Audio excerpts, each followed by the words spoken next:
निकाय चुनाव को लेकर कुमाऊं में प्रचार में जुटे सीएम धामी। पिथौरागढ़ में बीजेपी प्रत्याशी कल्पना देवलाल के पक्ष में की जनसभा।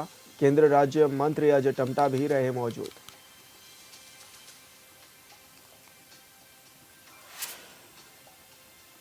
पौड़ी में कांग्रेस प्रत्याशी के लिए पूर्व कैबिनेट मंत्री हरक सिंह ने किया प्रचार। कार्यकर्ताओं के साथ शहर में किया शक्ति प्रदर्शन। कहा, निकाय चुनाव में कांग्रेस लहराएगी जीत का परचम।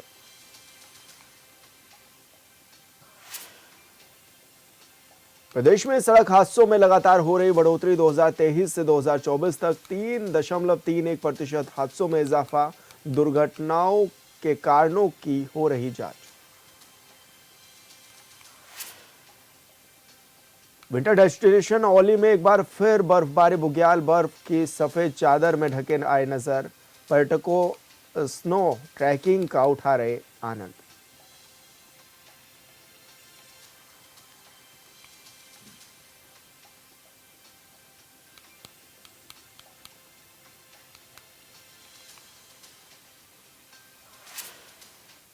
नमस्कार, हुनबिल टीवी देख रहे हैं आप। मैं हूं आपके साथ विशाल कर। खबरों की शुरुआत करेंगे। नगर निकाय चुनाव को लेकर बीजेपी जोरों शोरों से प्रचार प्रसार में जुटी है। वहीं मुख्यमंत्री पुष्कर सिंह धामी ने भी प्रत्याशियों के प्रचार का मोर्चा संभाला हुआ है। इसी के चलते सीएम धामी आज पिथौरागढ़ पहुंचे, जहां सीएम धामी ने बीजेपी प्रत्याशी कल्पना देवलाल के पक्ष में जनसभा को संबोधित किया। साथ ही जनता से बीजेपी प्रत्याशी के पक्ष में वोट देने की भी अपील की। वहीं इस मौके पर सीएम के साथ केंद्रीय राज्य मंत्री अजय टम्टा भी मौजूद रहे।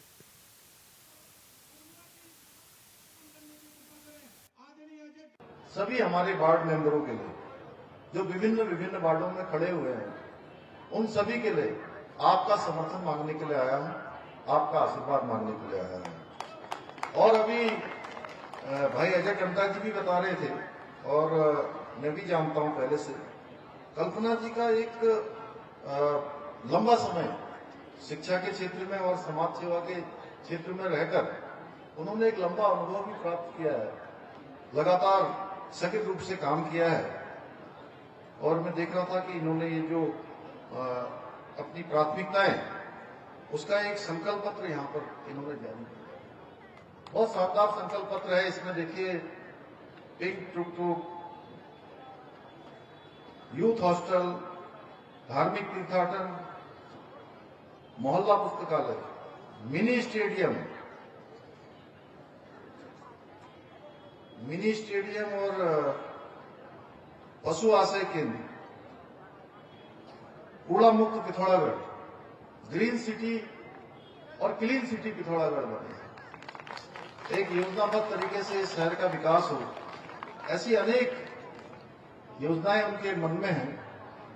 और सामाजिक क्षेत्र में जो इनका लंबे समय से इन्होंने काम किया है, एक जो वृद्ध अनुभव है, उस अनुभव का लाभ निश्चित रूप से पिथौरागढ़ को मिलेगा।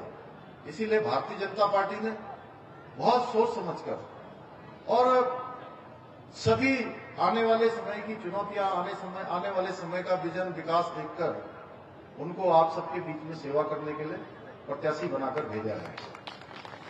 भाइयों बहनों, आप सभी ने 23 जनवरी को कमल के निशान पर अपना अमूल्य वोट देकर बहन कल्पना देवलाल जी को यहां से विजय बनाना है। क्योंकि जब देश और प्रदेश के साथ साथ निगमों में भी भाजपा की सरकार होगी, तो निश्चित रूप से प्रदेश का विकास होगा, हमारे पिथौरागढ़ का विकास होगा। तेज गति से जो हम योजनाएं यहां पिथौरागढ़ में धरातल पर उतारना चाहते हैं, उनमें कोई हमको दिक्कत नहीं आएगी। अन्यथा बहुत बार तालमेल मिलाने में बहुत दिक्कत हो जाती है। नीचे अगर चेयरमैन दूसरा बन जाए, वार्ड मेंबर दूसरा बन जाए, तो मोदी जी जो देश का पैसा भेजते हैं देश से पिथौरागढ़ के विकास के लिए, एक सीमांत क्षेत्र के लिए, वो पैसा बीच में कई बार उसको वहां तक पहुंचने में अनेक प्रकार की बाधाओं का सामना करना पड़ता है। और आप सभी जानते हैं, आज पिथौरागढ़ का जो विकास है वो तेजी से आगे बढ़ रहा है। उत्तराखंड का विकास तेजी से बढ़ रहा है। आदरणीय प्रधानमंत्री मोदी जी के मार्गदर्शन में और उनके सहयोग से हमारी सरकार उत्तराखंड में विकास को तेजी से आगे बढ़ाने का काम कर रही है। प्रदेश में जहां एक और शहरों से लेकर सुदूरवर्ती दूरस्थ क्षेत्रों तक, पर्वतीय क्षेत्रों तक, सड़क के क्षेत्र में शिक्षा, स्वास्थ्य, पेयजल सहित सभी हमारे जो महत्वपूर्ण क्षेत्र हैं, इन सभी क्षेत्रों में इंफ्रास्ट्रक्चर को बहुत मजबूत किया जा रहा है।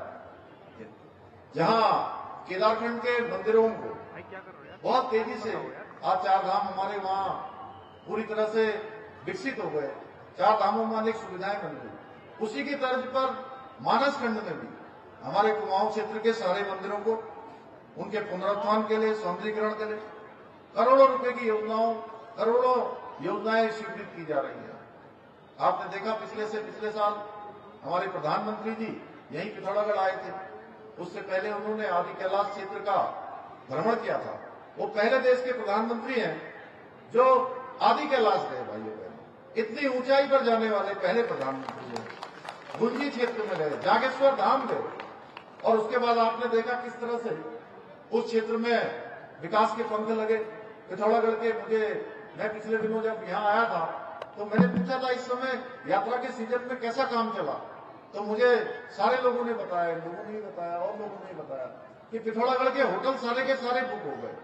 टैक्सी वालों को भी जो है टैक्सी उनकी खाली नहीं रही, और आने वाले समय में ये पूरा मार्ग हमारा टनकपुर, चंपावत, पिथौरागढ़, लोहाघाट, ये होता हुआ धारचूला से लेकर आदि कैलाश तक जाने वाला ये मार्ग पूरी तरह से हमारे जो है पर्यटकों से भरा रहने वाला है।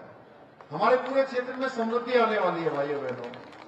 इसके साथ ही हम उत्तराखंड को खेल के क्षेत्र में पर्यटन एडवेंचर एक्टिविटीज के हब के रूप में स्थापित करने के साथ साथ एक विशिष्ट वेडिंग डेस्टिनेशन बनाने की दिशा में भी तेजी से काम कर रहे हैं। लागत से अनेक विकास परियोजनाएं हमने यहाँ के लिए स्वीकृत की हैं और वो योजनाएं आगे बढ़ रही हैं। सारी योजनाएं गतिमान हैं, और मैं आपसे कह देना चाहता हूँ जितनी भी योजनाएं हमने स्वीकृत की है या जिन योजनाओं का भी हमने शिलान्यास किया है, यानी कि जो भी योजनाएं हम शुरू कर रहे हैं उन सभी योजनाओं को हम पूरा करेंगे भाइयों बहनों। उनको आधे अधूरे में नहीं छोड़ेंगे। इस जहां एक और अभी हमारे अजय टंका जी बोल रहे थे कि पहले 400 करोड़ रुपए मेडिकल कॉलेज के लिए स्वीकृत हुए थे भाइयों बहनों। चंपावत दौरे पर सीएम पुष्कर सिंह धामी पहुंचे हुए हैं। लोहाघाट में पार्टी प्रत्याशियों के पक्ष में जनसभा को संबोधित भी उन्होंने किया है। गोविंद वर्मा के पक्ष में माहौल सीएम पुष्कर सिंह धामी ने बनाया है। आप सबकी सरकार है भाइयों बहनों। सनातन धर्म और हमारी संस्कृति का उपवास उड़ाने वाली कांग्रेस को जड़ से उखाड़ फेंकना है और देवभूमि को बनाए, स्वाभिमान को बनाए रखने के लिए भारतीय जनता पार्टी को, गोविंद वर्मा जी को, इनके साथ पार्षदों की पूरी टीम को, अभी अजय टंका जी कह रहे थे पिथौरागढ़ में भी आज जन सैलाब था। अभी हम चंपावत जाने वाले, चंपावत की सीट भी जितानी है, लोहाघाट की भी जितानी है, टनकपुर, बनबसा, हमारे आस पास की सारी सीटों को पूरे उत्तराखंड के अंदर कमल खिलाना है, ट्रिपल इंजन की सरकार बनानी है। इतना ही आप सबसे निवेदन करते हुए, आप सबका धन्यवाद करते हुए अपनी बात को समाप्त करता हूँ। बहुत बहुत धन्यवाद। जय हिंद, जय भारत, जय उत्तराखंड, भारत माता की।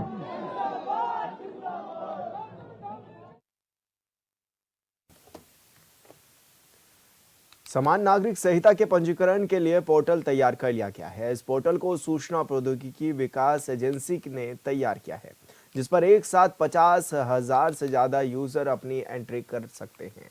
बता दें कि आधुनिक सुरक्षा उपायों से लैस इस वेबसाइट को साइबर हमलों से ज़्यादा सुरक्षित बनाने के लिए नेशनल डाटा सेंटर से लिंक किया गया है और IDTA ने UCC वेबसाइट ucc.uk.government.in की लॉन्चिंग से पहले पूरी तैयारी भी कर ली है।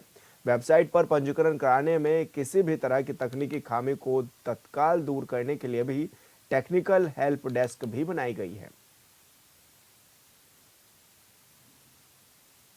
नहीं, जैसे कि राज्य सरकार द्वारा निर्णय लिया गया था कि UCC का जो इम्प्लीमेंटेशन है वो डिजिटल प्रणाली के रूप में होगा, उसका इम्प्लीमेंटेशन फील्ड पे। तो उसको देखते हुए जो अभी जो UCC की वेबसाइट कमेटी के आदेश पे और UCC में जो राज्य सरकार के आदेश थे उस भी ITDA द्वारा टेक्निकी रूप से तैयार की गई है।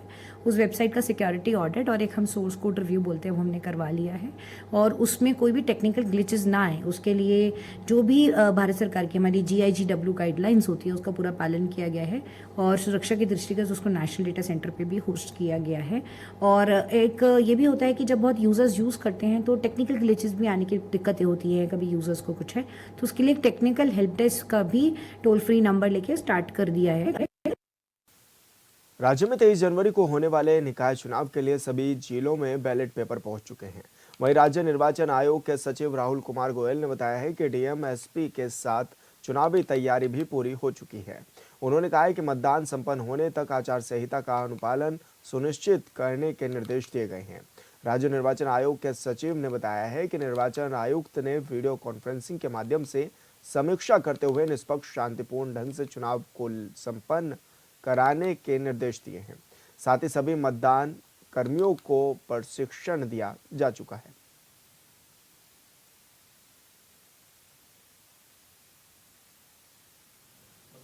मैं राज्य निर्वाचन आयोग और हमारे जनपद स्तर की तैयारियों की अगर बात करूं तो हमारी समस्त तैयारियां इस समय पूर्ण हो चुकी हैं। हमारे बैलेट छप चुके हैं और जनपदों में उसका जो है वितरण की तैयारी इस समय चल रही है। हमारी जो पोलिंग पार्टियां हैं वो सॉफ्टवेयर के माध्यम से जो इनके रैंडमाइजेशन होते हैं फर्स्ट सेकंड थर्ड, उसकी कार्रवाइयाँ जनपद में चल रही हैं। ट्रेनिंग्स जो होती हैं वो फर्स्ट राउंड की ट्रेनिंग सभी डिस्ट्रिक्ट्स में हो चुकी है और एक अंतिम ट्रेनिंग जो रवानगी से पूर्व होती है वो भी सभी जनपदों में हो जाएगी समय से, और जो कि रवानगी से 1 या 2 दिन पहले ही की जाती है ताकि सारे जो मुख्य बिंदु हैं, क्या क्या चीज़ों पे ध्यान देना है, कौन कौन सी रिपोर्ट्स उनको वहाँ पर करनी है, तो उसके बारे में उनको स्मरण है अच्छे से, तो वो बिल्कुल जाने से रवानगी से 2-1 दिन पहले ही अमूमन की जाती है। पौड़ी के नगर पालिका परिषद चुनाव में अध्यक्ष पद के लिए कांग्रेस प्रत्याशी यशोदा नेगी के समर्थन में पूर्व कैबिनेट मंत्री हरक सिंह रावत ने जनता से वोट देने की अपील की है। इस दौरान उन्होंने कांग्रेस कार्यकर्ताओं के साथ शहर में शक्ति प्रदर्शन किया है। मौके पर उन्होंने कहा है कि नगर निकाय चुनाव में कांग्रेस अपना परचम लहराएगी। जनता बदलाव चाहती है और इसका आगाज राज्य आंदोलन की नगरी पौड़ी से होगा।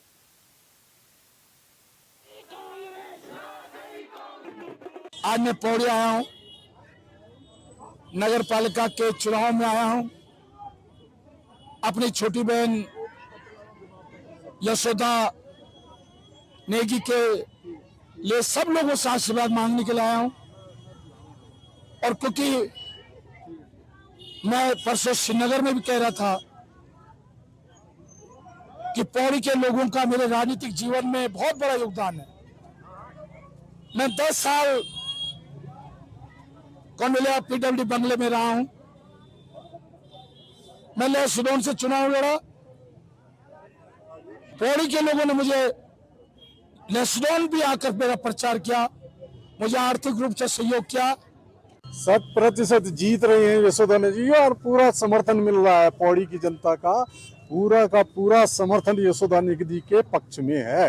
डॉक्टर हरक सिंह रावत के आने से सारे उत्साहित हो गए और एक उत्साह जो कांग्रेस में उन्होंने भर दिया है, उससे 23 तारीख को आपको पता चलेगा। 23 तारीख को हाथ के निशान पर मोहर लगा के यशोदा नेगी को विजयी बनाएंगे। जैसे कि हरक सिंह रावत ने कहा कि मैं जैसे जहां चुनाव में जा रहा हूं वहां गवर्नमेंट ईडी भेज दे रही है, कहीं ना कहीं लग रहा है कि ईडी भेज दे रही है जैसे चुनाव में मैदान में आते हैं। डॉक्टर हरक सिंह रावत के ऊपर ईडी नहीं जा रही है, जो भी कांग्रेस के नेता है सभी के ऊपर ईडी भेजी जा रही है। केंद्र के द्वारा ये बड़े अच्छा हथियार, राजनीतिक हथियार के रूप में इस्तेमाल ईडी का, सीबीआई का किया जा रहा है। मैं रावत जी का बहुत बहुत धन्यवाद करती हूँ कि उन्होंने अपना अमूल्य समय मुझे यहाँ पर आके दिया है, मेरी कांग्रेस पार्टी को यहाँ पर समय दिया है और सभी जनता से अपील की है कि 23 तारीख को यशोदा बहन को ज़्यादा से ज़्यादा वोटों से विजयी बनाएंगे। जी बहुत अच्छा लग रहा है और बहुत सभी कार्यकर्ताओं का बहुत अच्छा समर्थन मिल रहा है और कई कार्यकर्ता जो हमारे किसी कारणवश नहीं आ पा रहे थे तो आज सब लोग यहाँ पर देखिए और इतना खुशनुमा माहौल यहाँ पे बना हुआ है। और मैं भगवान कंडोलिया ठाकुर से प्रार्थना करती हूँ कि भगवान अगर हमने कहीं पे कोई भी अच्छाई की होगी तो वो अच्छाई मेरे सामने इस समय मेरे चुनाव के दौर पे आनी चाहिए। जी हॉस्पिटल तो देखो, ये हॉस्पिटल खोलना ये तो शासन प्रशासन का काम है, और लेकिन मेरा ये योगदान है कि जैसे अगर नगर पालिका में मुझे आप लोगों के माध्यम से बिठा दिया गया है, तो मैं एक हॉस्पिटल जो संचालित करेगी एक समिति बनाऊंगी, और उस समिति के माध्यम से जो है हम रणनीतियां बनाएंगे और ऐसी नीतियां बनाएंगे कि जो हम बाहर से अच्छे अच्छे डॉक्टर वहाँ पे उपलब्ध करा सकते हैं। देखिए, हरक सिंह जैसे ऊर्जावान नेता और इस प्रदेश के बड़े नेता रहे हैं, मंत्री रहे हैं, और उन्होंने जिस प्रकार से पौड़ी की जनता पे और कांग्रेस के कार्यकर्ताओं पर जोश भरने का कार्य किया है वो बहुत सराहनीय है। और मुझे लगता है कि जिस तरीके से कांग्रेस के हम सब लोग, आप बार बार पूछते हैं कि एक साथ दिख रहे हैं, एक साथ दिख नहीं रहे हैं, हम लोग एक साथ हैं, और उसी का परिणाम है जो आज कांग्रेस नंबर 1 पे है। और 23 तारीख को जब वोटिंग होगी तो आपको 25 को रिजल्ट दिखने को मिलेगा कि कांग्रेस अपना परचम लहराएगी और भारी से भारी मतों से इस सीट पर विजय हासिल करेगी। नहीं, अब वो 5 भाजपा के प्रत्याशी हैं, ये तो आप उनसे पूछिए कि उनकी स्थिति क्या है कांग्रेस में। यही तो मैं आपसे कहना चाह रहा हूँ कि कांग्रेस की एकजुटता इसी से दिखती है कि कांग्रेस का सिर्फ एक प्रत्याशी जिसको पार्टी हाईकमान ने टिकट दिया, उसके साथ हम सब लोग लामबंद हैं। रामनगर के चुनावी रण में हर रोज नई चालें चली जा रही हैं। दिग्गज नेता अपनी रणनीतियों को इस तरह मोड़ते हैं कि विरोधियों को मात दी जा सके। इस बार का चुनाव हिंदू मुस्लिम वोट बैंक पर केंद्रित होता नजर आ रहा है, जहां एक ओर कुछ प्रत्याशी मुस्लिम वोटर्स को साधने की कोशिश कर रहे हैं, तो दूसरी ओर कुछ हिंदू वोटर्स पर ध्यान केंद्रित किया जा रहा है। इस बीच कांग्रेस के वरिष्ठ नेता और पूर्व विधायक रंजीत सिंह रावत ने एक बड़ा संदेश दिया है। मस्जिद के बाहर खड़े होकर उन्होंने कौमी एकता का परिचय देते हुए निर्दलीय प्रत्याशी भुवन पांडे के पक्ष में वोटों की अपील की है। उन्होंने जनता से अपील की है कि वे उन लोगों का समर्थन करें जो रामनगर को आगे बढ़ाने की दिशा में काम कर रहे हैं।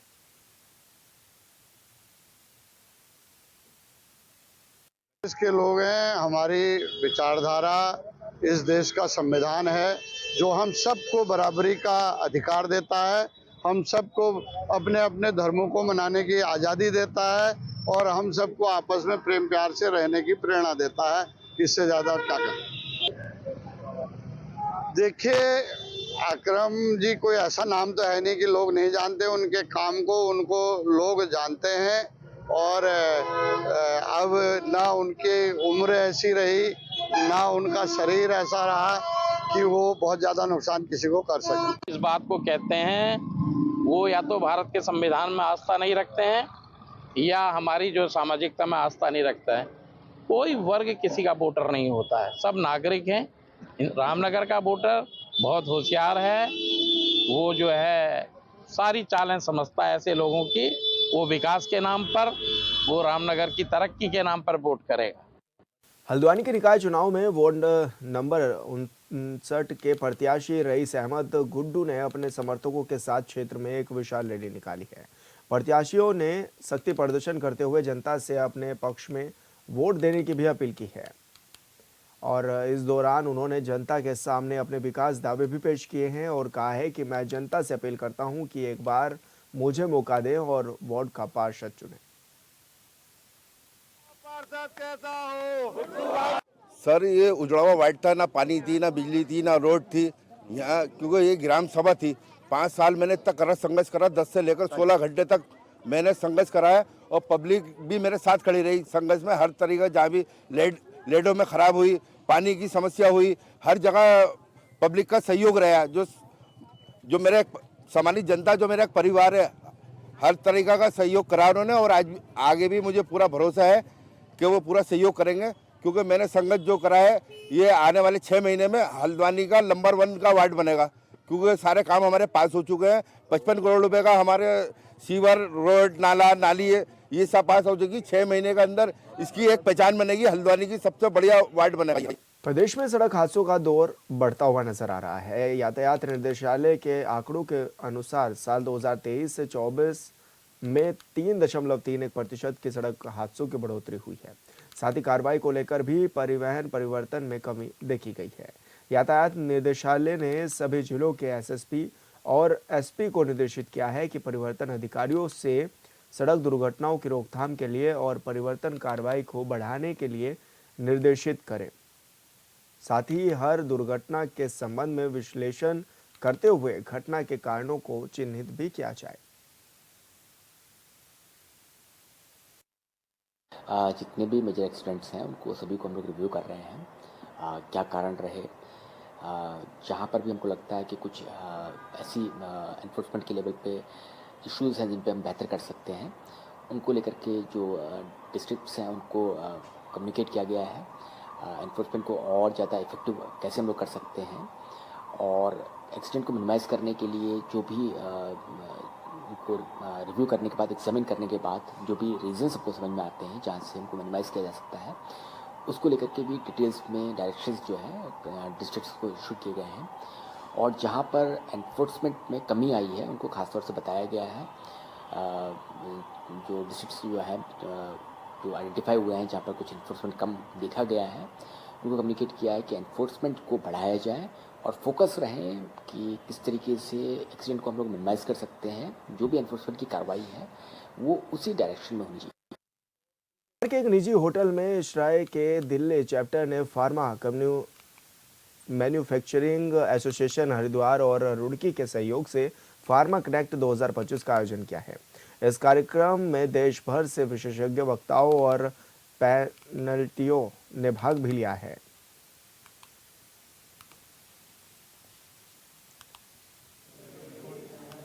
ये एक्चुअली ये जो प्रोग्राम आज का है ये इसरे दिल्ली चैप्टर ने ऑर्गेनाइज़ किया है और इसमें तकरीबन 200 लोगों की भागीदारी हुई है जो फार्मास्यूटिकल इंडस्ट्री से हरिद्वार और देहरादून के चारों तरफ के जो लोग हैं वो यहाँ आए हैं। और इसका मेन रीज़न था कि किस तरह से हम फार्मास्यूटिकल इंडस्ट्री के साथ मिलके काम करें और इसरे की जो एक्सपर्टीज़ है वो अप्लाई करें, एनर्जी कंजर्वेशन करें और हम किस तरह से जो है आगे की जो टेक्नोलॉजी है उसको फार्मास्यूटिकल इंडस्ट्री में अप्लाई करें और उसका उनको फ़ायदा हो, ताकि आगे की जो हमारी जो नेट ज़ीरो का जो हमारे प्रधानमंत्री का जो टारगेट है कि हमारा जो कंट्री है वो 2070 तक हमें नेट ज़ीरो का टारगेट लिया हुआ है, तो वो हमें एनर्जी कंजर्वेशन के ज़रिए ही हो सकता है।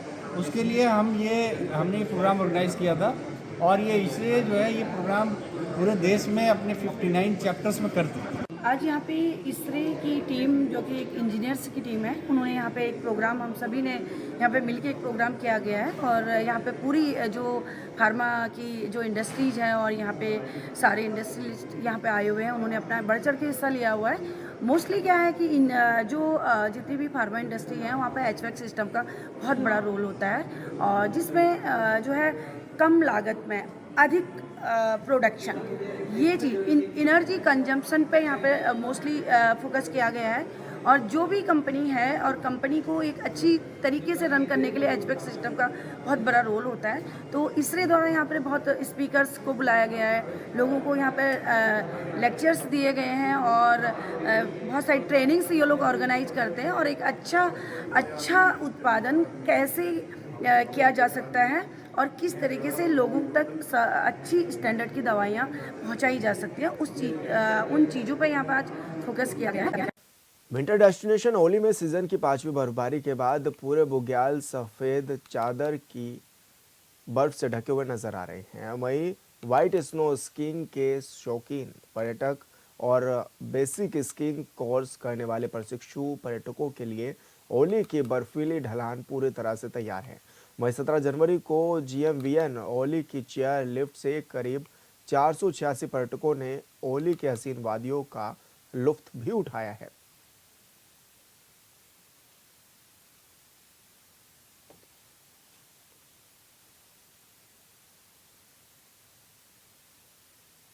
ज्योतिर्मठ में इस साल रबी की फसल के लिए प्रधानमंत्री फसल बीमा योजना का लाभ अब तक न मिलने की वजह से काश्तकारों में नाराजगी है। बता दें कि ज्योतिर्मठ क्षेत्र के करीब 2580 उन्नतशील सेब बागवानों ने साल 2023-24 में रबी की फसल के तहत अपनी सेब की फसल का बीमा SBI जनरल इंश्योरेंस कंपनी से कराया था, लेकिन बेमौसमी बारिश और ओलावृष्टि की वजह से फसल कम हुई, जिससे किसानों को थोड़ा नुकसान का सामना करना पड़ा। इसे नुकसान की भरपाई के लिए काश्तकारों ने लोन भरा, लेकिन अभी तक किसानों को योजना का लाभ नहीं मिल सका है।